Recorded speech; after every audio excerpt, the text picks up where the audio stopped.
So you got a letter in the mail said that you are subject to a late enrollment penalty for Medicare Part D. What the heck is that? I mean, I filled out all that paperwork for Medicare Part B.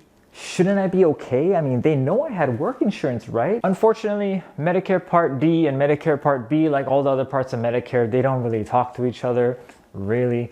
They just kind of all work in separate silos. And the Medicare Part D, luckily for the late enrollment penalty, only has to be dealt with once. And once you deal with it, it's all over, never have to deal with it again, even if you switch companies from here on out. Fortunately too, the way that they make it is very simple so long as you follow the timeline.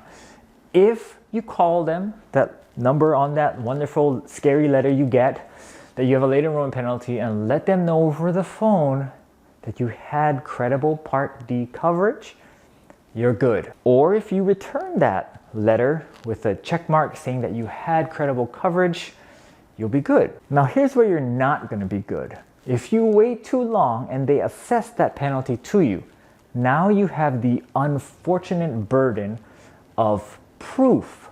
You now have to prove to Medicare that you had credible coverage, and usually this means by filing an appeal and getting this entire process started just so that you don't have to pay the penalty. So best thing to do if you receive a letter that looks kind of like this, go ahead, call the number, let them know you had credible coverage, and just to, dot those I's and cross those T's, also send the letter back so that they can have both verbal and written confirmation that you are attesting that you had credible Part D coverage.